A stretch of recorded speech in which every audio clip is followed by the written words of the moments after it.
ହେଇପାରେ ବୋତଲ ନହେଲେ କାଚ ଗିଲାସଟା। ମୁଣ୍ଡ ପାଖରେ ସାନ ଟେବୁଲ ଉପରୁ ହଠାତ୍ ତଳେ ପଡ଼ିଗଲା।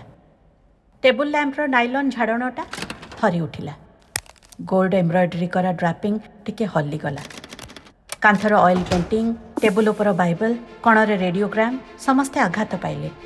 ପ୍ରାତଃ ନିସ୍ତବ୍ଧତାର ଶାନ୍ତ ବକ୍ଷ ଉପରେ ଗୋଟେ କ୍ଷୁଦ୍ର ଘୂର୍ଣ୍ଣିବାୟୁ କ୍ଷଣିକ ଆଲୋଡ଼ନ ସୃଷ୍ଟି କଲା। ଆଖିର ପରଦା ଫିଟିଗଲା ମିଷ୍ଟର କାଉଲଙ୍କର।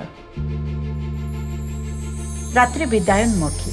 କାକୁତି ମିନତିରେ ହାତ ଯୋଡ଼ି ଶେଷ ପ୍ରଣାମ କରି କହୁଛି, ଯାଉଛି ବନ୍ଧୁ, କିନ୍ତୁ ଭୁଲିବ ନାହିଁ, ମୁଁ ପୁଣି ଆସିବି ଦେହ ମନର ସବୁ ସମ୍ଭାର ନେଇ। ମୋର ଅନ୍ଧକାର ବକ୍ଷରେ ତୁମର ଶୂନ୍ୟତାକୁ ପୁଣି ଭରିଦେବି। ମୋର ଶେଷ ଅଣୁକଣା ବିନ୍ଦୁ ଢାଳି ପରିପୂର୍ଣ୍ଣ କରିବି ତୁମର କ୍ଷୁବ୍ଧ ହିଆ। ତୁମର ଆତ୍ମା ହେବ ତୁଷ୍ଟ, ମାଂସ ହେବ ଶିଥିଳ। ମିଷ୍ଟର କାଉଲ ବିଛଣାର ଗଦି ଉପରୁ ଝୁଙ୍କି ପଡ଼ିଲେ ତଳକୁ, ଏ ଶବ୍ଦର ଉତ୍ପତ୍ତିକୁ ଆବିଷ୍କାର କରିବା ପାଇଁ। ଉଲଗ୍ନ ଦେହର ଆବରଣ ଛାତି ଉପରୁ ଖସି ପଡ଼ିଲା। ଝଣା! ଏହି ଶବ୍ଦଟା ଜନ୍ମ ନେଲା ଏକ ସଂଘାତରୁ। ଜୀବନ୍ୟାସ ପାଇଲା, ଅସ୍ତିତ୍ୱ ପ୍ରତିପାଦନ କଲା। କିୟତ୍ ମୁହୂର୍ତ୍ତ ପାଇଁ ନିଷ୍କୃତି ପାଇଲା, ତାପରେ ଲୀନ ହୋଇଗଲା ସମୟର ଅନନ୍ତ କୋଳରେ। ସମାପ୍ତି ହେଲା।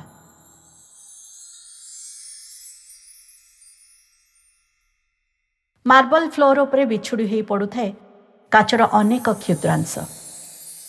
ଅତୀତର ଏ ସୃଷ୍ଟି, ସ୍ଥିତି ଓ ବିଲୟର ପ୍ରମାଣ ସ୍ୱରୂପ।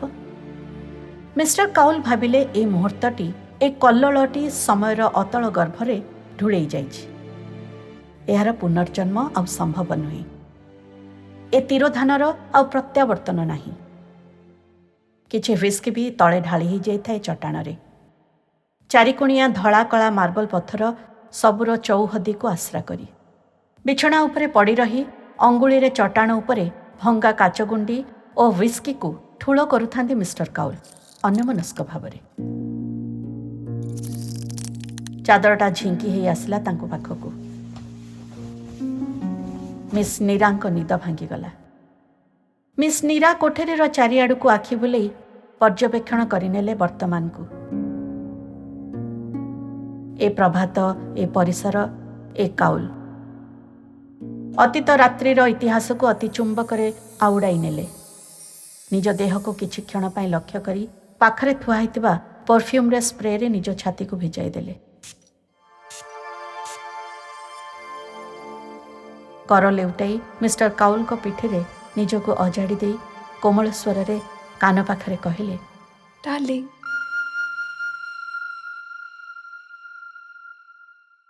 ମିଷ୍ଟର କାଉଲ କାଚର ଗୁଣ୍ଡି ସବୁକୁ ଦେଇ ଚଟାଣରେ ବନ୍ଧ ବାନ୍ଧୁଥାନ୍ତି ହ୍ୱିସ୍କିର। ଭଙ୍ଗା କାଚର ଧାରରେ ଅଙ୍ଗୁଳିରୁ ରକ୍ତ ବାହାରି ହ୍ୱିସ୍କିର କିଛି ଅଂଶ ଲାଲ ହୋଇଯାଉଥାଏ। ମଝିରେ ମଝିରେ କାଚର ଏ ବନ୍ଧ ତଳେ ଲାଲ ହ୍ୱିସ୍କିର ଧାର ବୋହି ଯାଉଥାଏ ଚଟାଣର ଅନ୍ୟ ପଥରକୁ। ବନ୍ଧର ଚୌହଦୀକୁ ବିସ୍ତୃତ କରୁଥାନ୍ତି ମିଷ୍ଟର କାଉଲ। ପରଦାଭେଦୀ ପ୍ରଭାତୀ ଆଲୋକ କ୍ରମଶଃ କୋଠରୀକୁ ଉଜ୍ଜ୍ୱଳ କରିଲାଣି। ମିସ୍ ନୀରା ଗଭୀର ଆଲିଙ୍ଗନ କରି ପଛଆଡ଼ୁ କାଉଲଙ୍କ ମୁହଁରେ ହାତ ବୁଲେଇ ଆଉଥରେ ସାମାନ୍ୟ ଉଚ୍ଚସ୍ୱରରେ ଡାକିଲେ, ଡାର୍ଲିଂ। ମିଷ୍ଟର କାଉଲ ଶାନ୍ତ ସ୍ୱରରେ ଜବାବ ଦେଲେ, ୟେସ୍। ସକାଳ ହେଇ ଆସିଲାଣି, ଏବେ ଯିବା ପାଇଁ ପ୍ରସ୍ତୁତ ହେବାକୁ ପଡ଼ିବ। ନିକଟତମ ସୋଫା ଉପରେ ଖେଳାଇ ହୋଇ ପଡ଼ିଥିଲା ତାଙ୍କର ନାଇଲନ୍ ଶାଢ଼ୀ, ଫ୍ଲାନେଲ ବ୍ଲାଉଜ, ସିଲ୍କ ସାୟା ଇତ୍ୟାଦି।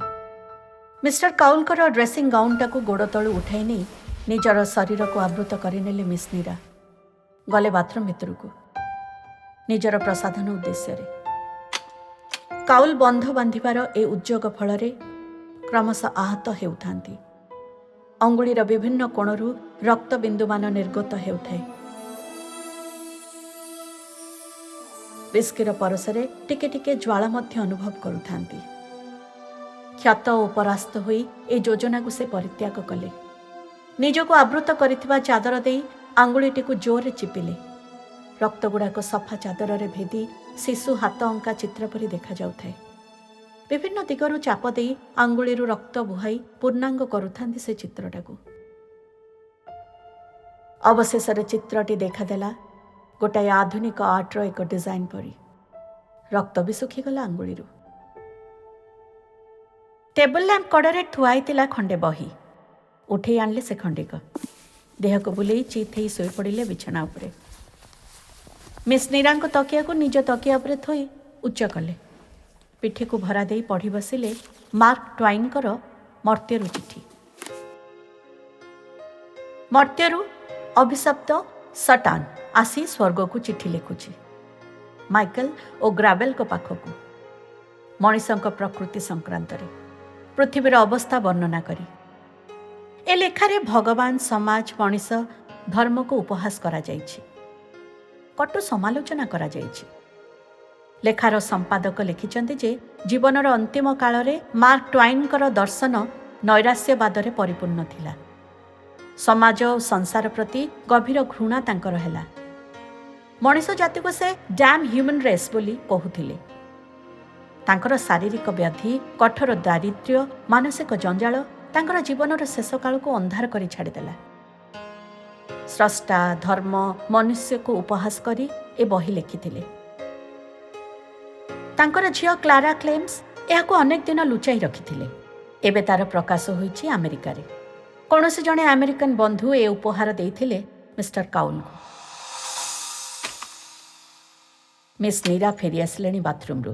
ସଦ୍ୟ ଫୁଟନ୍ତା ଗୋଲାପ ଫୁଲ ପରି ଦେଖାଯାଉଥାନ୍ତି। ଊର୍ଦ୍ଧ୍ୱଗାମୀ କେଶଗୁଚ୍ଛକୁ ନେଟ୍ ଭିତରେ ସଂଯତ କରି ରଖିଅଛନ୍ତି। ଆଖିରେ ଦେଇଛନ୍ତି କଜ୍ଜଳ। ରେଖାଟି ଆଖିରୁ ବାହାରି ଟିକେ ଉପରକୁ ଉଠି ଆସିଛି ଅର୍ଦ୍ଧଚନ୍ଦ୍ରର ଭଙ୍ଗୀରେ। ଓଠରେ ଦେଇଛନ୍ତି ପିଙ୍କ ରଙ୍ଗର ଲିପଷ୍ଟିକ୍। ପୁରନ୍ତା ଗାଲଗୁଡ଼ିକ ରୋଜ୍ ପାଉଡରରେ ରକ୍ତାଭ ହୋଇ ଉଠିଛି। ପତଳା ବ୍ଲାଉଜ ଭିତରୁ ବ୍ରେସିୟର ଷ୍ଟ୍ରାପ୍ ସବୁ ବାହାରକୁ ଜଣାପଡ଼ୁଛି।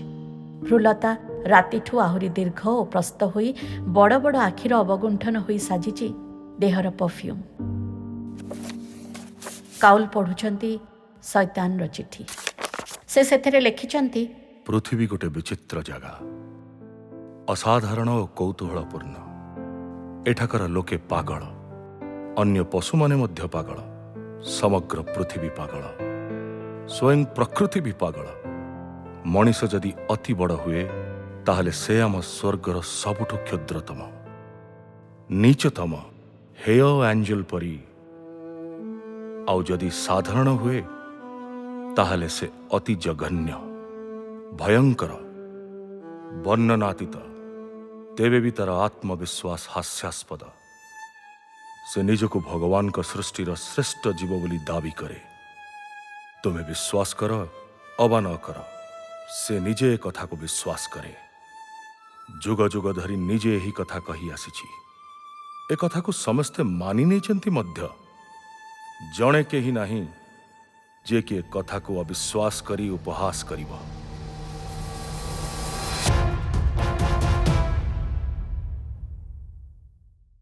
ମିସ୍ ନୀରା ପାଖକୁ ଆସି କାଉଲକୁ ହଲାଇ ଦେଇ କହିଲେ, ଡାର୍ଲିଂ, ଏତେବେଳେ ଯାଏ ଉଠିନ? ପଢ଼ା ବନ୍ଦ କର। ଦେଖ, ମୁଁ ରେଡ଼ି ହେଇଗଲିଣି। ଆଉ ବହୁତ ଲେଟ୍ ବି ହେଇଗଲାଣି। ଘରେ ସମସ୍ତେ ବହୁତ ଚିନ୍ତା କରୁଥିବେ। କାଉଲ କିଛି ମୁହୂର୍ତ୍ତ ପାଇଁ ବହିରୁ ମୁହଁ ଉଠାଇ ମିସ୍ ନୀରାଙ୍କୁ ଥରେ ଦେଖିଲେ। କହିଲେ, ମୋ କୋଟ୍ ପକେଟରେ ପର୍ସଟା ଅଛି, ସେଥିରୁ 300 ଟଙ୍କା କାଢ଼ି ନିଅ। ପୁଣି ମନୋନିବେଶ କଲେ ମାର୍କ ଟ୍ୱାଇନଙ୍କର ଲେଖାରେ। ଦିନ ନାହିଁ, ରାତି ନାହିଁ, ମଣିଷ ଡାକୁଛି ଭଗବାନକୁ। ପ୍ରାର୍ଥନା କରି ଚାଲିଛି ସାହାଯ୍ୟ ପାଇଁ, ଉନ୍ନତି ପାଇଁ, ରକ୍ଷା ପାଇଁ। केते प्रकारर खोसामत करी कथा कहूछि अवास्तव अतिरंजित कथा सबु से प्रतिदिन प्रतारित हेउछि पराजित हेउछि केबे हेले तार ए आकुल प्रार्थना कामरे लागु नाही तथापि से सही परी प्रार्थना करी चलिछि बंचिबा पाई कि अप्राण आग्रह पुणी से भावुछि से स्वर्ग को मध्य दिने ना दिने जीव मनीष समग्र सृष्टि रे सबुठु बड़ निर्बोध जीव प्रत्येक हीनतार मध्य सम्मान अछि ए सम्मानर कल्पना हुए तो प्रतारणा पाई हुए तो हीनता को सज्ज करिवा पाई सृष्टि जदि यही सम्मान उपरे आघात आसे हीनता सहसा हुए उन्मोचित अवगुंठन हुए उन्मुक्त व्यक्ति विचलित हुए।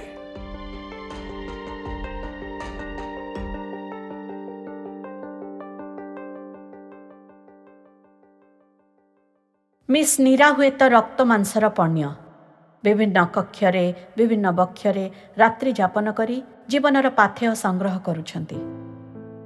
रूप अच्छी एबे भी देहर मांसपेशीर सौंदर्य खूब आकर्षणीय देखिले ए पंथा ही सहज साध्य एकथा नुहे जे निज संसार पातिबा पई से चाहि नथिले चाहिथिले बरं छोट गोटे संसार साधारण गोटे मनीष आपणार चाहिथिले मामूली सामर्थ्य शिक्षा मध्य थिला केते सामान्य थिला तांकर एई दाबी अथच सेतक मध्य होई पारला नाही विभिन्न कारणरू आज आ से विचार लाभ नाही जो रास्तार से पदक्षेप करिछंती तार शेष दिग्बलय पर्यंत यात्रा ही तांकर जीवन किंतु ता बोली तुमर की अधिकार अछि ताकू जणाइब जे से एया जहा जणाउछ हे पारे ता सत्य किंतु सत्यर प्रकाशर अधिकार तुमको देला किए काउल को अवहेला उदासीनता प्रतिपादन कला नीरांक जीवनर हीनता को नीरा निश्चल मूर्ति पर सेठी ठिया होई थांती किछि क्षण बीतीगला काउल लक्ष्य कले तांक बही उपरे छाई मुह टेकी चाहि देखिले नीरा सेई पर ठिया होई रहिचंती कहिले ड्राइवर वर्तमान सुधा आसी नथिबो टैक्सी डकाइबी टिके अपेक्षा कर किछि समय नीरव रहिबा परे नीरा कहिले तुम ना मते जणा नाही तुमर अतीत वर्तमान सहित मु परिचित नुहे तथापि तुमर जेतिके कारण अछि मते घृणा करिबा पई मोर भी सेतिके कारण अछि तुमको हेय मने करिबा लागि सामान्य उत्तेजिता थिले नीरा काउल एपरी कथा सुनिबार आशा करि नथिले आखि को कुंचित करी चाहिले नीरा आड़को कहिले घृणा तो मु करी नाही करिवार कथा भी नुहे गत रातिरे मते तो सबु प्रकार संतोष देछ मु कृतज्ञ नुहे सेइथिपाई तमको तो यथासाध्य उपहार देछि कौन आहुरी अधिक चाह हो तो पर्स रे थिबो थैंक यू सामान्य टिके चेष्टा करी विदाय मुहूर्त को सम्मानजनक भी करि पारंत अंतत कृतज्ञता दृष्टि तुम्हारा नाम कौन अनावश्यक रात्रिर पाथेय तुमर काउल रमेश काउल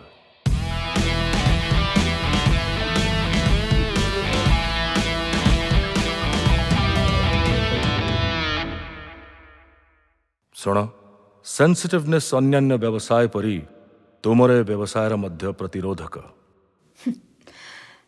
तुमर नाम काउल न हे ब्रूट हवा उचित थिला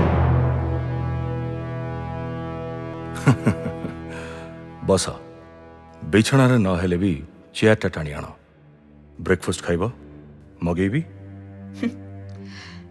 धन्यवाद मोर समयर अनेक अभाव ता छड़ा आजिकार दिन पाई मोर अन्य एंगेजमेंट भी अछि मु जदि तुमरी व्यवसाय करिथांते मेस ताहले मो परी गोटी कस्टमर को हातरे रखिबा पाई उपयुक्त आबहावा सृष्टि करिथांती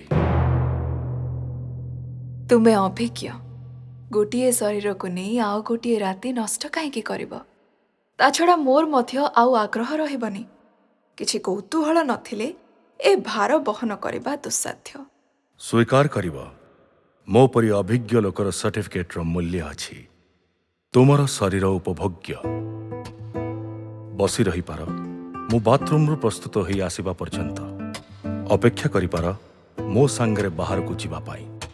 ନିଜେ ତୁମକୁ ଛାଡ଼ି ଦେଇ ଆସିପାରେ ତୁମର ଚାହିଁବା ମୁତାବିକ ଠିକଣାରେ। ଆମ ଦଳର ଲୋକଙ୍କ ସଂକ୍ରାନ୍ତରେ ଯଥେଷ୍ଟ ଜ୍ଞାନ ଥିବ। ଜାଣିଥିବ ଆମେ ମଝିରେ ମଝିରେ ଚୋରି ମଧ୍ୟ କରୁ, ପର୍ସ, ୱାଚ୍, ଟ୍ରାଞ୍ଜିଷ୍ଟର। ଯଦି ମୁଁ ସେଇଆ କରି ଇତି ମଧ୍ୟରେ ଏଇଠୁ ଚାଲିଯାଏ, ତୁମେ ତୁମର ଠିକଣା ଜାଣିନାହ। ହଁ ନାମ ବି ବିଶ୍ୱାସ କର, ମୁଁ ପୁଲିସରେ ଖବର ଦେବି ନାହିଁ, ଅନ୍ତତଃ ନିଜ ସ୍ୱାର୍ଥ ଦୃଷ୍ଟିରୁ। ତା ଛଡ଼ା କିଛି କ୍ଷତି ହେବା ଭଳି ମୋର ଅର୍ଥର ଅଭାବ ନାହିଁ। ଯାହା ଚାହଁ ମୋର ବିନା ଅନୁମତିରେ ନେଇଯାଇପାର। ଏ ଘରର ଯାହା କିଛି ମୂଲ୍ୟବାନ। ଡ୍ରେସିଂ ଗାଉନରେ ନିଜର ଉଲଗ୍ନ ଦେହଟାକୁ ଆବୃତ କରି ବାଥରୁମ୍ ଭିତରକୁ ପଶିଗଲେ କାଉଲ। ରାତ୍ରିର ଆଲୋକ ସମ୍ପର୍କର ହୀନତାରେ କୋଠରୀଟା କ୍ଷୁଦ୍ର ମନେ ହେଉଥିଲା। ବର୍ତ୍ତମାନ ଜଣାପଡ଼ିଲା ଏଇଟା ବିସ୍ତୀର୍ଣ୍ଣ। ପାଖରେ ରାଇଟିଂ ଟେବୁଲ ଉପରେ ଅନେକ କିସମର ନୂଆ ବହି ସବୁ ଖେଳା ହୋଇ ପଡ଼ିଛି। ଟେବୁଲ ଡ୍ରୟରଟାକୁ ଟାଣି ଆଣି ଦେଖିଲେ ସେଥିରେ ଅନେକ ନାରୀଙ୍କ ଫଟୋ। ଜାପାନୀ, ଆଙ୍ଗ୍ଲୋ ଇଣ୍ଡିଆନ, ଦେଶୀ ନାରୀ ସବୁ ଅର୍ଦ୍ଧ ଉଲଗ୍ନ ଅବସ୍ଥାରେ। ଫଟୋ ପଛଆଡ଼େ ସେମାନଙ୍କର ସନ୍ତକ। ସେଥିରେ କିଛି ଲେଖା ହେଇଛି ସେମାନଙ୍କ ନିଜ ହସ୍ତାକ୍ଷରରେ। କବାଟରେ ଆଘାତ ହେଲା। ମୀରା ଦରଜା ଖୋଲିଲେ। ସୁସଜ୍ଜିତ ବେହେରା ଆସି ରୂପାର ଟ୍ରେ ଉପରେ ଖଣ୍ଡେ ଖବରକାଗଜ, ଖଣ୍ଡେ ମ୍ୟାଗାଜିନ୍, ଗୋଟେ ପଟ ଚା ଓ 2ଟା କପ୍ ଥୋଇ ଦେଇଗଲା। ପଟ୍ ଓ କପ୍ ଉପରେ ଚୀନା ଡ୍ରାଗନର ଚିତ୍ର ଅଙ୍କା ହୋଇଛି। ଟ୍ରେର ଗୋଟେ କଣକୁ ଗୋଟାଏ ଗୋଲାପ ଫୁଲ। ବେହେରାର ମୁଣ୍ଡରେ ଧଳା ଟୋପି, ଉପରେ ନାଲି ରିବନ୍, ଅଣ୍ଟାରେ ନାଲି ଫିତା, ବକ୍ଲେସ୍ ଭିତରେ ବନ୍ଧା ହୋଇଛି। ଧଳା ବେକଚିପା କୋଟ୍ ଉପରେ ପିତ୍ତଳର ବୋତାମ ସବୁ ଚିକ୍ ଚିକ୍ କରୁଥାଏ। ବେହେରା ସଲାମ ଦେଇ ପଚାରିଲା, ବ୍ରେକଫାଷ୍ଟ? ସାହେବ ବାଥରୁମରୁ ଆସିବା ପର୍ଯ୍ୟନ୍ତ ଅପେକ୍ଷା କରିବେ। ସଲାମ ଜଣାଇ ବେହେରା କୋଠରୀରୁ ନିର୍ଗତ ହେଲା। କାଉଲ ବାଥରୁମରୁ ଆସିଲେ ସୁସଜ୍ଜିତ ହୋଇ। କଳା ପ୍ୟାଣ୍ଟ, କଳା କୋଟ୍, ଛାତି ପକେଟରେ ଧଳା ସିଲ୍କ ରୁମାଲ, କଳା ଜୋତା, ଧଳା ଜାମା ଉପରେ ସୁନ୍ଦର ଏକ ଲଣ୍ଡନର ଟାଇ। ଟ୍ରେ ପାଖକୁ ଆସି ଗୋଲାପ ଫୁଲଟିକୁ କୋଟ୍ର ଉଦ୍ଦିଷ୍ଟ ଜାଗାରେ ଖୋସିଲେ। ନୀରାଙ୍କ ଆଡ଼କୁ ମୁହଁ ବୁଲାଇ ପଚାରିଲେ, ବ୍ରେକଫାଷ୍ଟ? ମୋର ଅଭ୍ୟାସ ନାହିଁ, ତା ବି ଏତେ ସକାଳୁ। ତୁମେ ଯଦି ଚାହ ମୁଁ ଅପେକ୍ଷା କରିବି ତୁମର ଖାଇବା ଶେଷ ହେବା ପର୍ଯ୍ୟନ୍ତ। ଉପହାସ ସ୍ୱରରେ କାଉଲ କହିଲେ, ବିନା ଫିସ୍ରେ ଅପେକ୍ଷା କରିବ? ଅପେକ୍ଷା ପାଇଁ ଚାର୍ଜ କରୁନାହିଁ, ସେଇଟା ଜୀବନର ଅଙ୍ଗ। ସବୁବେଳେ ଆମକୁ ଅପେକ୍ଷା କରିବା ପାଇଁ ପଡ଼େ। ଫାଇନ୍, ତାହେଲେ ଚାଲ। ଦୁହେଁ ବାହାରି ପଡ଼ିଲେ ତଳ ମହଲାକୁ। ଡ୍ରାଇଭର ଆସି ସାରିଲାଣି। ଗାଡ଼ିରେ ବସିଲେ ମିଷ୍ଟର କାଉଲ ଓ ମିସ୍ ନୀରା। ସେତେବେଳକୁ ରବିବାରର ସୂର୍ଯ୍ୟ କଲିକତା ସଡ଼କକୁ ଉଜ୍ଜ୍ୱଳ କରୁଥାଏ। ପ୍ରଥମେ ନୀରା ପଚାରିଲେ, କୁଆଡ଼େ ବର୍ତ୍ତମାନ ଯିବ? ତମେ କ'ଣ କ୍ରିଷ୍ଟିଆନ? ଚର୍ଚ୍ଚକୁ। ବୋଧହୁଏ ନୁହେଁ, ତେବେ ପିଲାଦିନରୁ ମିଶନାରୀ ସ୍କୁଲରେ ପଢ଼ିଛି। ଚର୍ଚ୍ଚର ମ୍ୟୁଜିକ୍ ଖୁବ୍ ଭଲ ଲାଗେ, ବିଶେଷତଃ ରବିବାର ସକାଳର ଶାନ୍ତ ଗମ୍ଭୀର ପିଆନୋ ମ୍ୟୁଜିକ୍। ଶୁଣ, ତୁମର ଯିବାର ସ୍ଥାନ ମୋତେ ଦେଖାଇବା ପାଇଁ ଯଦି ଲଜ୍ଜିତ ହେଉଥାଅ, ତାହେଲେ ମୋତେ ପ୍ରଥମରେ ଚର୍ଚ୍ଚରେ ଛାଡ଼ିଦେଇ ଏ ଗାଡ଼ି ତୁମକୁ ନେଇଯିବ ତୁମର ନିର୍ଦ୍ଦେଶ ମୁତାବକ। ନୀରା ସାମାନ୍ୟ କ୍ଷୁବ୍ଧା ହୋଇ କହିଲେ, ଅନାୟାସରେ କଠିନ କଥା କହିବାର ଦକ୍ଷତା ଖୁବ୍ ଅଛି, ସ୍ୱୀକାର କରୁଛି। ଆଉ ମଧ୍ୟ ସ୍ୱୀକାର କରିବ ଯେ ମୁଁ ଲଜିକାଲ, କିଛି ଅବାନ୍ତରର ପ୍ରଶ୍ରୟ ଦିଏ ନାହିଁ, କଥାରେ ବା କାର୍ଯ୍ୟରେ। ତୁମେ ଜାଣିଥିବ ବୋଧହୁଏ, କୌଣସି ବିଚକ୍ଷଣ ଲୋକକୁ ଇଚ୍ଛା ମତେ ପରିଚାଳନା କରିବା ପାଇଁ ଯେକୌଣସି ନାରୀ ପକ୍ଷରେ ସମ୍ଭବ, କିନ୍ତୁ ନିର୍ବୋଧ ବ୍ୟକ୍ତିକୁ ନିୟନ୍ତ୍ରଣ କରିବା ପାଇଁ ବିଚକ୍ଷଣ ନାରୀ ବି ଅସମର୍ଥ। ହଁ, ତମେ ବିଚକ୍ଷଣ, ସେତିକି ଯାହା ସାନ୍ତ୍ୱନା। ନୀରା ଅନାଇଲେ କାଉଲଙ୍କ ଆଡ଼କୁ। କାଉଲ ଉପଭୋଗ କଲେ ନୀରାଙ୍କ ବୁଦ୍ଧିମତା। କଲିକତା ସହରଟି ରବିବାରର ସକାଳେ ଗୋଟିଏ ସଦ୍ୟ ଜାଗ୍ରତ ଶିଶୁ ପରି ମନେ ହୁଏ, କୋମଳ, ନିର୍ବିକାର। ଚର୍ଚ୍ଚ ସାମ୍ନାରେ ଗାଡ଼ି ପହଞ୍ଚିଲା। ଡ୍ରାଇଭର ଗାଡ଼ିର ଦରଜା ଖୋଲିଦେଲା। ନୀରାଙ୍କ ପଟୁ। ନୀରା ଗାଡ଼ିରୁ ଓହ୍ଲାଇଲେ। ଆରକଡ଼ରୁ ଓହ୍ଲାଇଲେ କାଉଲ। ନୀରା ପାଖକୁ ଯାଇ ବିଦାୟର ଭୂମିକା ଆରମ୍ଭ କଲେ।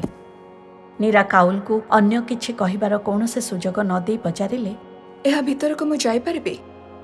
ତମେ तम परिचित लोकंक पाखरे अपमानित हब नाही तो ना जे मते जाने सी मोर समुदाय रूपक चिन्हे कहा पाखरे कौनसी कार्य ପାଇଁ କିଛି कैफत दबाकू ନାହିଁ ମୋ ଜୀବନରେ ତା ଛଡ଼ା ମୁଁ ତ କିଛି ଅନ୍ୟାୟ କରି ନାହିଁ ନା କାହା ଇଚ୍ଛା ବିରୁଦ୍ଧରେ କିଛି କରି ନାହିଁ ମୁଁ ଉପଭୋଗ କରିଛି ତୁମେ ଜୀବିକା କରିଛ କ୍ୱିଟ୍ସ स्वीकार करुछि तुमे लॉजिकल ତୁମର ଶିକ୍ଷା କ'ଣ तुम परी लोकंक भाषा बुझिबा पई यथेष्ट ଭିତରକୁ ଆସ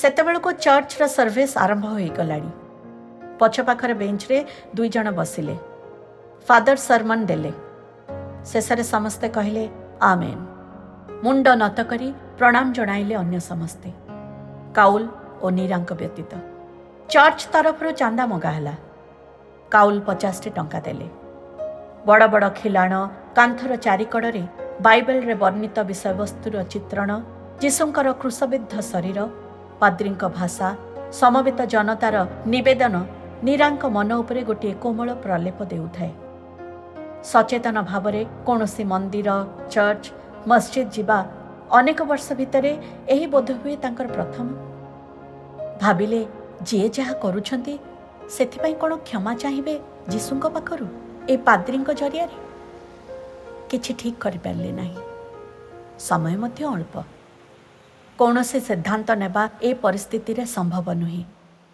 ଚର୍ଚ୍ଚରୁ ବାହାରି ଗାଡ଼ିରେ ପୁଣି ବସିଲେ 2 ଜଣ तुमे कोन प्रत्येक रविवार दिन चर्च आस ନା ଯେଉଁଦିନ ଅନ୍ୟ କୌଣସି ଏନଗେଜମେଣ୍ଟ ନଥାଏ ଆଜି ପରି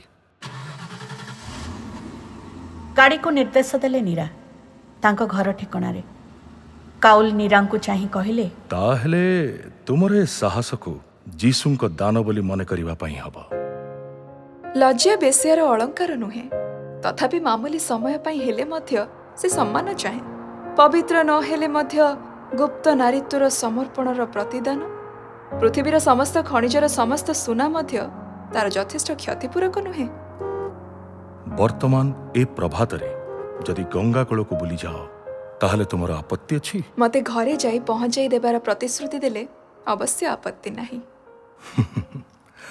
ତଥାସ୍ତୁ ଗାଡ଼ି ଗଙ୍ଗା ନଦୀ କୂଳକୁ ଚାଲିଲା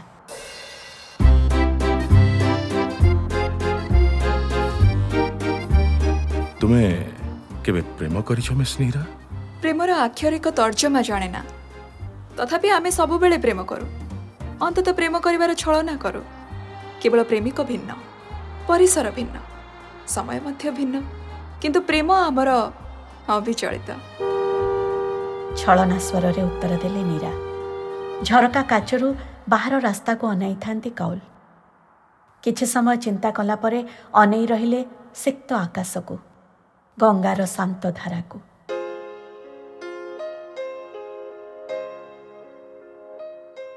ନୀରା ତୁମର ଅନେକ ଗର୍ବର ସାମଗ୍ରୀ ଅଛି ଇତିହାସରେ ଯୀଶୁ ବୁଦ୍ଧଙ୍କ କଥା ଶୁଣିଛ नाम शुणिछि केवल ଜାଣିଛ ଯୀଶୁଙ୍କ ପାଖରେ ମ୍ୟାଡିଲୋନାଙ୍କୁ ସେ ମଧ୍ୟ ଗଣିକା ଥିଲେ ଯୀଶୁ ତାଙ୍କୁ ଗ୍ରହଣ କରିଥିଲେ ତାଙ୍କରି ନାମରେ ଧର୍ମ ମନ୍ଦିର ସୃଷ୍ଟି ହେଇଛି ପୁଣି ଅମ୍ବାପଲ୍ଲୀଙ୍କୁ ଜାଣିଛ ଯାହା ପାଇଁ ଦିନେ ବୁଦ୍ଧ କାଳେ ମୃତ୍ୟୁବରଣ କରିଥିଲେ ଅବଜ୍ଞା କଲେ ରାଜାଙ୍କ ନିମନ୍ତ୍ରଣ କିନ୍ତୁ ଗ୍ରହଣ କରିଥିଲେ ଅମ୍ବାପଲ୍ଲୀଙ୍କ ପ୍ରାସାଦରେ ଆତିଥ୍ୟ ଓ ଭକ୍ଷଣ କରିଥିଲେ ମାଂସ ନୀରା ଅନାଇ ରହିଲେ କାଉଲଙ୍କ ମୁହଁକୁ ମୁଁ ଯଦି ଯୀଶୁ ବା ବୁଦ୍ଧ ହେଇଥାନ୍ତି ତାହେଲେ ତୁମକୁ ସଦ୍ୟ ମୁକ୍ତି ଦିଅନ୍ତି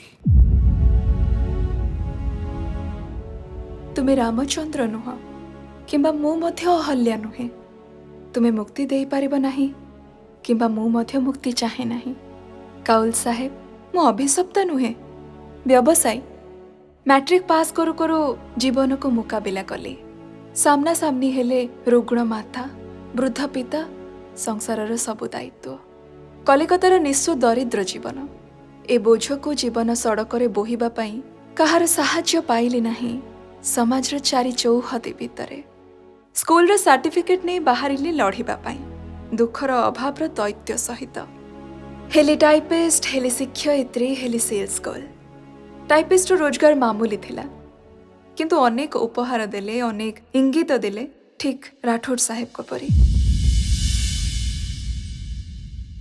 दिने मो हाथ धरी पकाई कहले ए कोमल आंगुलीर प्रहार पाई टाइप मेसिनटी धन्य होइछि।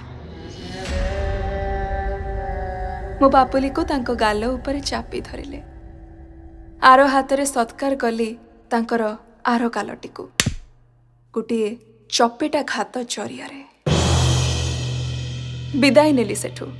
शिक्षयित्री हेली गोटाए छोट सहरर स्कूल रे। सेठारे मैनेजिंग कमिटीर सभापति मते चाहिए तांकर मातृहीन पुत्रंकर प्राइवेट ट्यूशन पाई। दिने रात्रि रे पुत्र परिवर्ते देखे स्वयं पिता को। दरजा कबाट बंद कर दे आरंभ कले मोर शरीर उपरे आक्रमण। मु प्रतिरोध जनइली। क्षत विक्षत हेले पितृदेव। मु मध्य क्षत विक्षत हेली। शेष को आसिली से केमिस्ट दुकान को सेल्स गर्ल है। आसिले कस्टमर माने। आसिले दुकान मालिकों को उच्छृंखल पुत्रगण आउ तांकर सहदर माने मध्य। क्लब को नेले, घोड़ा दौड़ को मध्य नेले, आउ नेले बड़ बड़ होटेल को।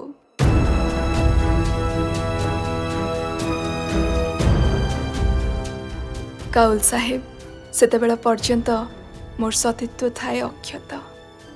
सेमानकर समस्त उपहार ग्रहण करे किंतु सेमानकर क्षुधा रहे अनिर्वापित। मते अनेक जन चाहिए मोर संपूर्ण शरीर। मु अस्वीकार कली। क्रुद्ध हेले जनता। मालिकों पाखरे कहिले मोर उपस्थिति ए दुकानर प्रतिष्ठारे अंतराय होछि। अवशेष सेठारु मध्य विदाय नबाक पड़िला। बुझिली मोर गोटाए मात्र पदार्थ रहिछि जहा जरिया जीवन को सुस्थ सुखमय करिपारे। ए समस्त जगत मोठारु केवल गोटे जिनिस चाहूचे। तापरे मोर जीवन गोलाप फूलर तक्तपोष परि कोमल और सुगंधमय होई उठिब। आउ से हेउछि मोर ए शरीरर विनिमय। इंटरेस्टिंग। टिके निश्वास मारिले नीरा। पुणी आरंभ कले। दिने पार्क स्ट्रीट रो से जर्मनी एयर सर्विस रो ऑफिस सामने छिड़ा हो जाइछि। देखु थाए से चित्र सब केते देशर केते चित्र। सेठाकर लोकंकर केड़े सुंदर ड्रेस। न्यू मार्केट जाउ थाए। सत कहूचे काउल साहेब से मास सारा हमें प्राय उपास माँ मृत्यु शज्यारे। किछि भरोसा न थाए। जेते ऋण करिबार कथा सबु सरिलाणी। आउ सांगसाथी को मुह चाही हेउ न थाए। मारो पथी दरकार, डाक्तर दरकार, औषध दरकार। ताकू ए अकाल मृत्युरु बंचेबाकू तो पड़िबो।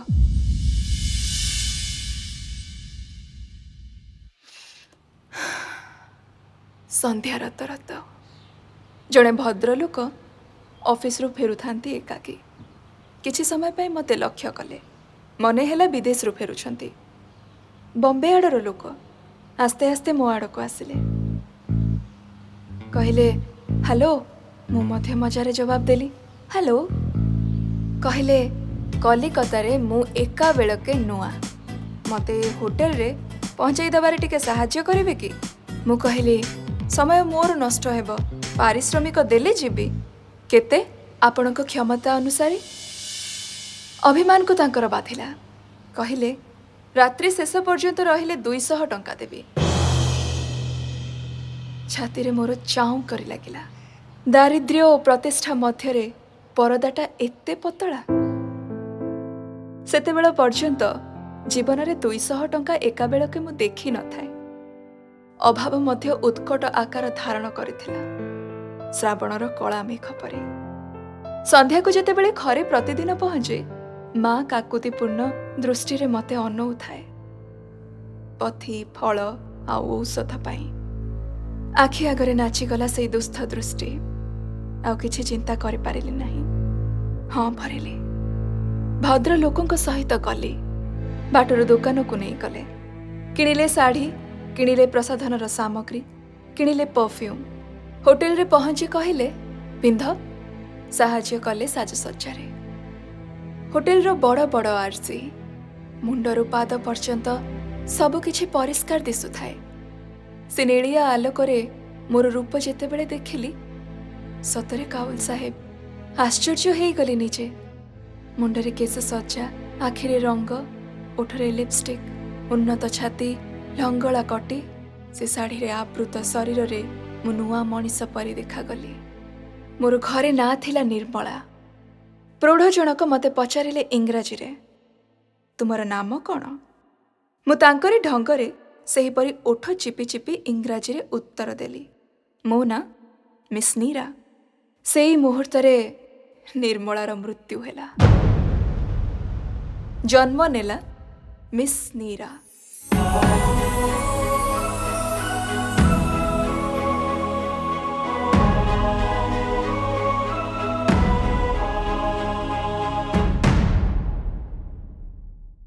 ମୁଁ ଚାହୁଁଥାଏ ମୋର ପ୍ରତିବିମ୍ବକୁ ସେ ବଡ଼ ଆରିସିଟାରେ। ରୂପ ସହିତ ନାମଟା ଯୁକ୍ତିଯୁକ୍ତ ହେଉଛି କି ନାହିଁ। ମନେ ମନେ ସନ୍ତୁଷ୍ଟ ହେଲେ ସେ ମହାଶୟ ପଛରେ ଛିଡ଼ା ହୋଇଥିଲେ। ହଠାତ୍ ପଛଆଡ଼ୁ ମୋ ଦେହକୁ ଗୁଡ଼ାଇ ଧରିଲେ ଗୋଟାଏ ହାତରେ।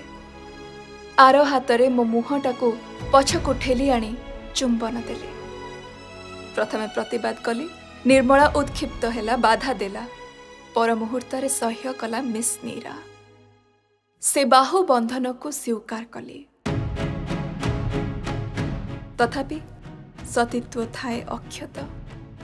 ମନେ ମନେ ଯନ୍ତ୍ରଣା ପାଇଲି। ଭାବିଲି ପାପ, ଏଇଟା କଳଙ୍କ ନାରୀ ପକ୍ଷରେ। ରାତି 10ଟା ପରେ ଦେଖିଲି ଅନେକ ଭଦ୍ରଲୋକ, ଭଦ୍ର ମହିଳା ସେଇ ହୋଟେଲରେ ପହଞ୍ଚିଲେ। ଏ ମହାଶୟ ହେଉଛନ୍ତି ଦିଲ୍ଲୀର ଜଣେ ମଶହୁର ବ୍ୟବସାୟୀ। ତାଙ୍କ ସହିତ ରାତ୍ରି ଭୋଜନ ପାଇଁ ଆସିଛନ୍ତି ଅନ୍ୟାନ୍ୟ ସମ୍ଭ୍ରାନ୍ତ ବ୍ୟକ୍ତିଗଣ। ସିଗ୍ନାଲ ପୋଷ୍ଟ ପାଖରେ ମଟରଟା ବନ୍ଦ ହେଇଗଲା। ମିସ୍ ନୀରା ଚୁପ୍ ରହିଲେ। କାଉଲ ଅନେଇଥାନ୍ତି ତାଙ୍କ ମୁହଁକୁ। ହାତଟି ପଡ଼ିଥାଏ କାଉଲଙ୍କ ବାହୁ ଉପରେ। ଗମ୍ଭୀର ହୋଇଗଲେ ନୀରା। ଆଉ କିଛି କହୁନାହାନ୍ତି। ସୂତାର ଖିଅ ଯୋଡ଼ି କାଉଲ ପଚାରିଲେ, କହୁଥିଲା ସେ ରାତିର ଡିନର କଥା।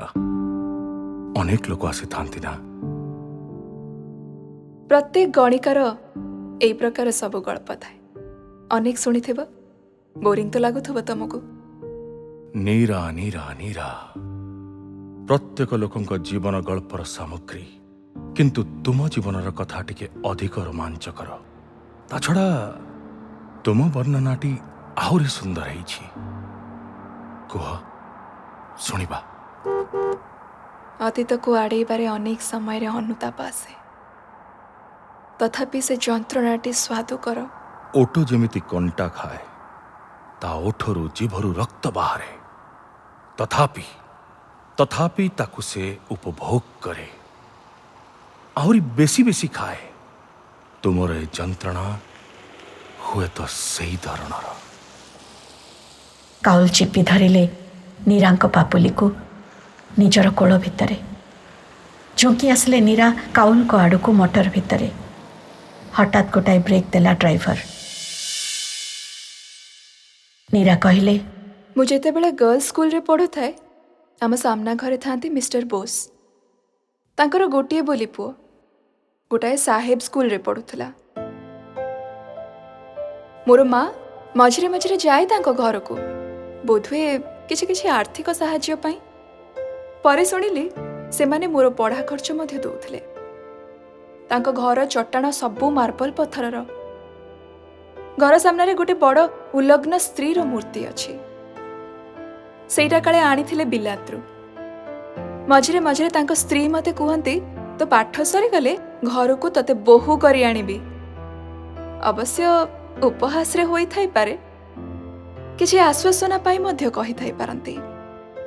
କିନ୍ତୁ ଏପରି ଏକ ପରିସ୍ଥିତି ସମ୍ଭବ ବି ହୋଇପାରେ, ସେଥିପାଇଁ ଖୁବ୍ ଗର୍ବ ଅନୁଭବ କରୁଥିଲି। ସ୍କୁଲରେ ସାଙ୍ଗମାନଙ୍କ ପାଖରେ କୁହେ, ଭଗବାନଙ୍କ ଦୟାରୁ ପାଠ ଶୀଘ୍ର ସରିଯାଆନ୍ତା କି ବୋହୂ ହୋଇଯାଆନ୍ତି ସେ ମାର୍ବଲ ଚଟାଣ ଘରକୁ। ବିବାହ ଯୋଗ୍ୟା ହେଲି ଖୁବ୍ କମ୍ ବୟସରୁ। ଦେହର ମାଂସପେଶୀ ପରିଷ୍କାର ଦିଶିଲାଣି।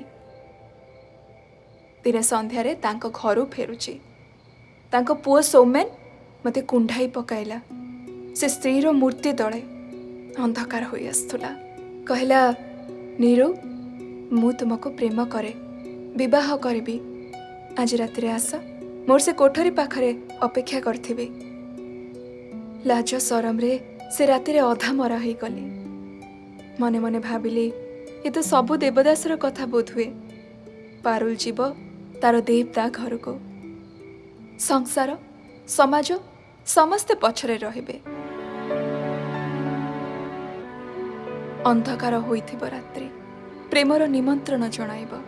आखि आगरे सबु कथा परिष्कार भावरे देखा जाउथिला। राति अध हेला मु छपे छपे बाहरिली मो कोठरीरू। माँ सोई थाए। आस्ते आस्ते दरजा खोली दांड को बाहरिली। देखिली रास्तारे पुलिस वाला दौड़ी करी घर भीतर को पशि आसिली। पुलिस वालाटा संदेह कला किए चोर पशिछि कि कौन कबाट बाड़ेला। माँ उठिला देखिला मु साजसज्जा होई बाहरिछि केउ आड़े जीवी बोली। कांदी कांदी सबु कथा तारी पाखरे कहली। तही परदिन माँ प्रस्ताव पकाइला तांका स्त्री पाखरे। से हसी हसी गड़ी कले।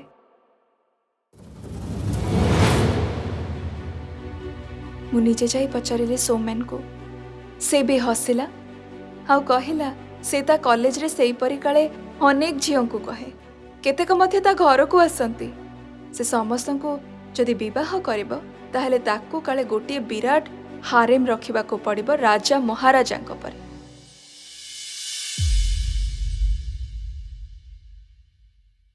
से उपहास से ताच्छल्य आज पर्यंत मझिरे मझिरे कानरे पड़े। तापरे आमे से बस्ती से घर से जागा छाड़ी बाहरी आसिलु। भारी मजा कथा हैला से दिन राति डिनर रे देखे जे अन्य मानक भितरे आसिछंती सौमेन।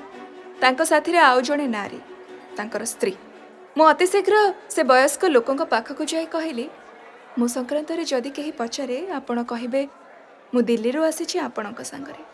चमत्कार भावरे मो अवस्था को परिचालना कले से प्रौढ़। मु हेली तांकर व्यक्तिगत सेक्रेटरी। बंधु बांधव मानक रिसेप्शन दबा पाई मोर चाकरी। सौमेन मते पचारिले आपण को केउठी देखिला परी मने होउछि। ओठ चापी चापी उत्तर देली गत जन्म रे हुए तो होइथिबो किंतु ए जन्म रे कलिकता रे ए मोर प्रथम पदक्षेप। ए उत्तर को इंग्राजी रे तर्जमा करी रिहर्सल करी आगरू रखी थाए। देखिली सौमेन मो आड़ को चाही रही। कथबार्ता रे विशेष मन देउ नाही। योजना करे डिनर टेबल रे मोरी पाखरे बसिला। मझरे मझरे जानी जानी मो गोड़े ता गोड़ बजाई देउथाए।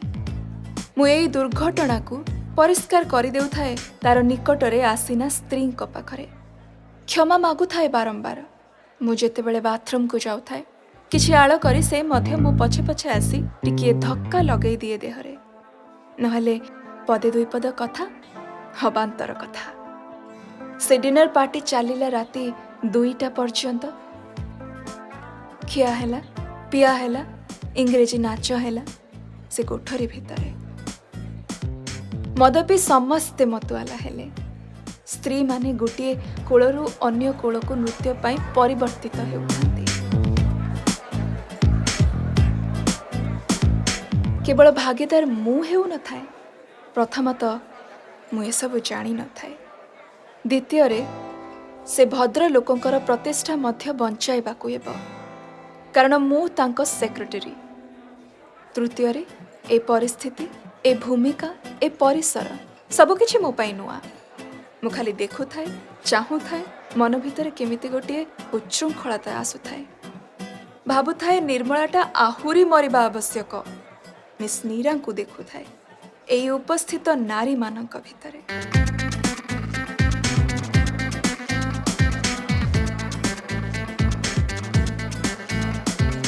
किछि समय परे सौमेन आसी मते गोटाए आलोचना बहाना रे से कोठरीरू अन्य कोठरी को नहीं गले। मोर दुई बाहु को जोर करी धरी पकाइले। मु जोर करी मुक्ति नेली। आखि आगरे खेलीगला सेई उपहास से ताच्छल्य रहस। क्रोध हेला ठाई करी चटकणीटीए पकेइली तांकरी कालरे।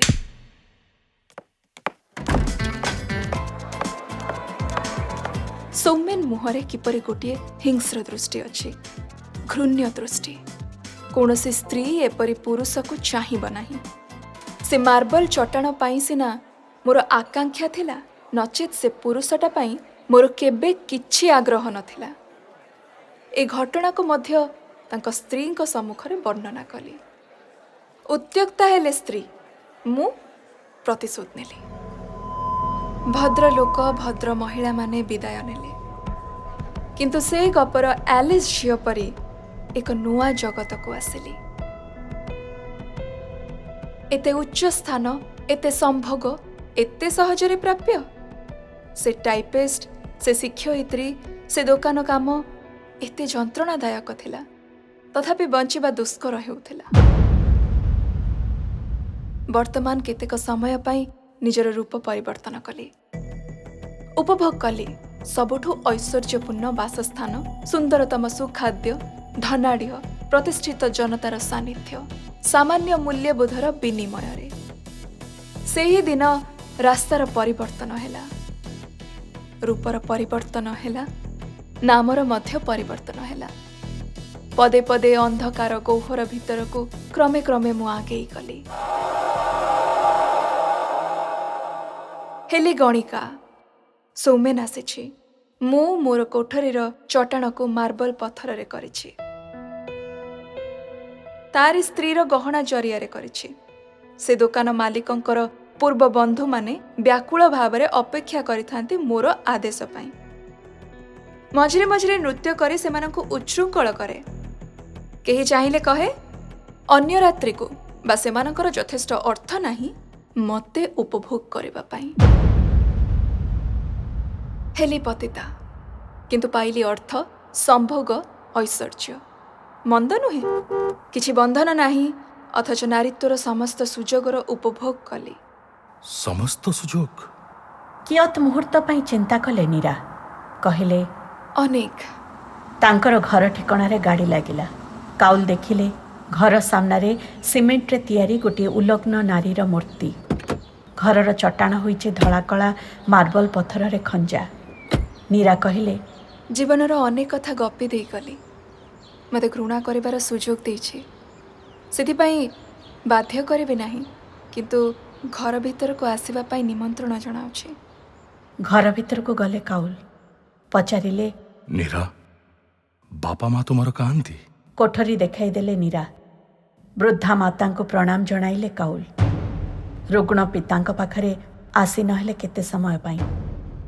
ଦେଖିଲେ ଦାରିଦ୍ର୍ୟ ଓ ତତ୍ ପରବର୍ତ୍ତୀ ଐଶ୍ୱର୍ଯ୍ୟ ସେମାନଙ୍କର ବ୍ୟକ୍ତିତ୍ୱକୁ ରୁଦ୍ଧ କରିଦେଇଛି। ଲକ୍ଷ୍ୟ କଲେ ଦାରିଦ୍ର୍ୟର ଦୁଃଖ, ଐଶ୍ୱର୍ଯ୍ୟ, ଲଜ୍ଜାର କ୍ଷତବିକ୍ଷତ ଦାଗ।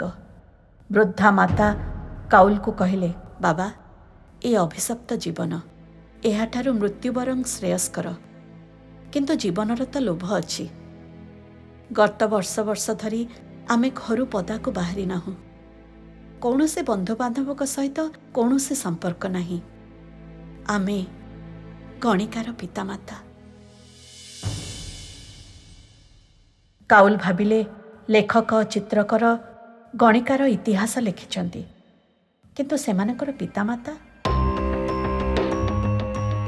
ଯେଉଁମାନେ ଅପମାନର ଅଗ୍ନିରେ ଅହରହ ଜ୍ୱାଳା ପାଉଛନ୍ତି, ସେମାନଙ୍କ ଦୁଃଖ ହେଉଛି ଆହୁରି ବାସ୍ତବ, ଆହୁରି ମର୍ମନ୍ତୁଦ। ସେମାନଙ୍କ ଦୁଃଖର କୌଣସି ପ୍ରତିଦାନ ନାହିଁ, ପ୍ରତ୍ୟୁତ୍ତର ନାହିଁ। କୋଠରୀ ଭିତରେ ଛିଡ଼ା ହୋଇ କାଉଲ ଦେଖୁଛନ୍ତି ଶିକାରୀର ଶରବିଦ୍ଧ ଆସନବୃତ୍ତ ଦୁଇଟି କ୍ଷୁଦ୍ର ପକ୍ଷୀ। କୌଣସି ସାହାଯ୍ୟ ନାହିଁ, କିଛି ସମର୍ଥନ ନାହିଁ। ସମଗ୍ର ସଂସାରରେ ସେମାନେ ହୀନତମ। ଯନ୍ତ୍ରଣାରେ ଉତ୍କ୍ଷିପ୍ତ ହେଉଛି ଦୁଇଟି ପ୍ରାଣ। କିଛି ସମୟ ଅପେକ୍ଷା କରି ନିର୍ଗତ ହେଲେ କାଉଲ ସେ କୋଠରୀରୁ। ବାହାରେ ପରଦାର ପଛଆଡ଼େ ଦେଖିଲେ ଛିଡ଼ା ହୋଇଛନ୍ତି ନୀରା। ଆଖିରେ ଲୁହ ଭରିଯାଇଛି। କାକୁତି ମିନତି କରି କ୍ଷମା ଚାହିଁଲା ପରି ଅନାଉଛନ୍ତି କାଉଲକୁ। କାଉଲ ନୀରାଙ୍କର ଦୁଇଟି ହାତ ଧରି କହିଲେ, ନୀରା, ଲୋତକ ଭବିଷ୍ୟତର ପଥକୁ ଝାପ୍ସା କରେ। ପାଦ ହେବ ଦୁର୍ବଳ, ସମ୍ଭବ ହେବ ନାହିଁ ପ୍ରଗତି। ଦୁଇଟି ଅବାଧ୍ୟ ଟୋପା କାଉଲଙ୍କ ହାତ ଉପରେ ପଡ଼ିଲା।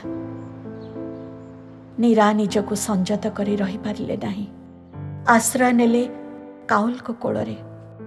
ଲୁହର ଧାରା ବୋହି ଯାଉଥାଏ।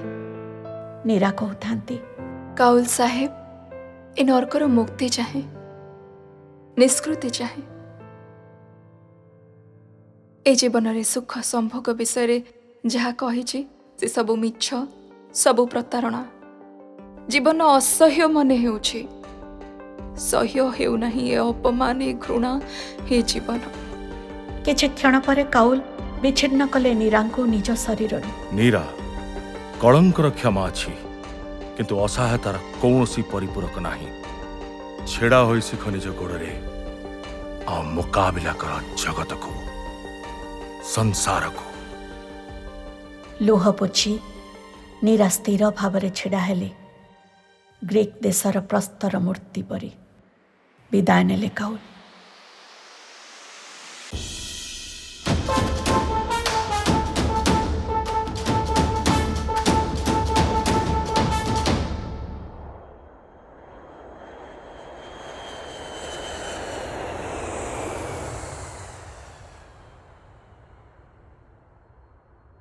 ଦୁଇ ବର୍ଷ ପରେ ଫେରି ଆସିଲେ କାଉଲ ପୁଣି ସେ ସହରକୁ। ଉଡ଼ାଜାହାଜରୁ ଓହ୍ଲେଇ ହୋଟେଲରେ ପହଞ୍ଚି ସର୍ବପ୍ରଥମେ ଗଲେ ନୀରାଙ୍କ ଘରକୁ। ସେତେବେଳକୁ ସନ୍ଧ୍ୟା ହୋଇ ଆସିଲାଣି। ଆଲୋକ ସବୁ ଫୁଲର ମାଳ ପରି ସଡ଼କକୁ ସଜାଇ ଦେଇଛି। ଘର ଭିତରେ ପହଞ୍ଚି ଭେଟିଲେ ନୀରାଙ୍କୁ। ଦେଖିଲେ ସେ ରୂପର ମାଦକତା ନାହିଁ, ସେ ଚାହାଣୀରେ ଆଉ ନାହିଁ ଉଚ୍ଚାଙ୍ଗ ଇଙ୍ଗିତ। ଶାନ୍ତ ଶୁଭ୍ର ରୂପ ପ୍ରାଙ୍ଗଣର ତୁଳସୀ ଗଛ ପରି ପ୍ରସାଧନ ବିହୀନ ନୀରା ବିଧବାର ଗୌରବରେ ଉଦ୍ଭାସିତ। କିଛି କ୍ଷଣ ଦୁହେଁ ଦୁହିଁଙ୍କୁ ଚାହିଁଲେ। ନୀରା କହିଲେ, କାଉଲ, ତୁମେ ମନୁଷ୍ୟ ନୁହେଁ, ତୁମେ ମହାତ୍ମା। ୱାଓ ନୀରା, ଗୋଟେ କାମ କର, ଏହାକୁ ତୁମେ ଲେଖ ହେଲା। ମୁଁ ପ୍ରଚାର ପତ୍ର କରି ବାଣ୍ଟିବି। ଗୋଟିଏ ପରିଣାମ ନିର୍ଦ୍ଧାର୍ଯ୍ୟ, ତୁମେ ପୂର୍ଣ୍ଣ ପାଗଳ ବୋଲି ସାବ୍ୟସ୍ତ ହେବାରେ କିଛି ବାଧା ହେବ ନାହିଁ।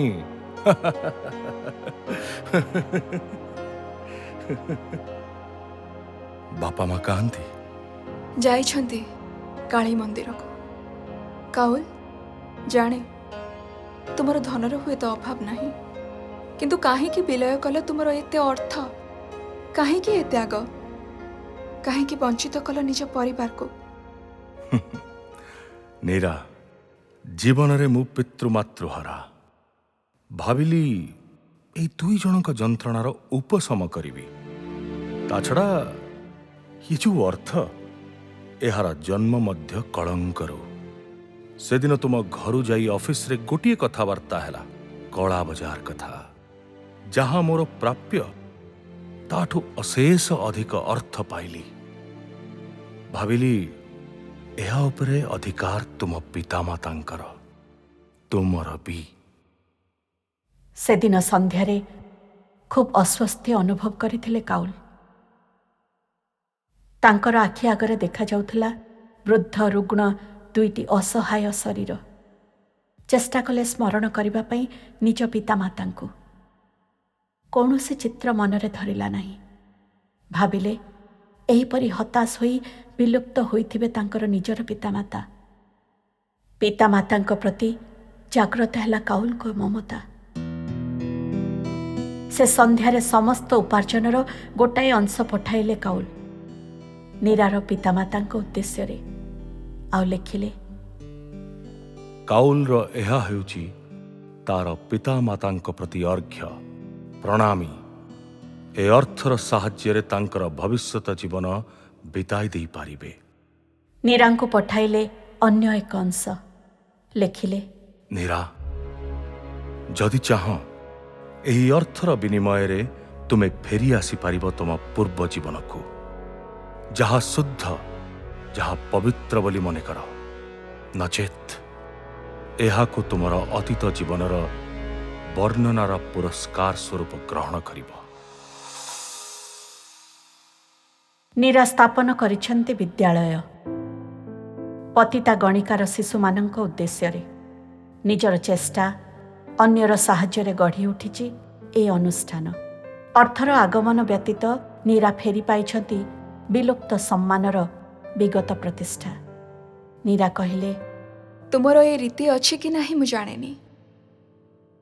आमर एठी मुंडरे टिप्पा दे प्रणाम जणाई अन्य को भाई बोली ग्रहण करा जाए, अवश्य जदि से भाईर आपत्ति न थाए। काउल को मुंडरे टिपा देले नीरा। प्रणाम जणाइले काउल को पाद तले। नीरा को आशीर्वाद जणाइले काउल। कोल को टाणी नेले। कोल भितरे शिशुटी परी चाहुथांती नीरा काउल कोर मुह को। काउल देखिले नीरांकर ए नूतन रूप, ममता भरा, कोमल, शांत, पवित्र नारीत्व।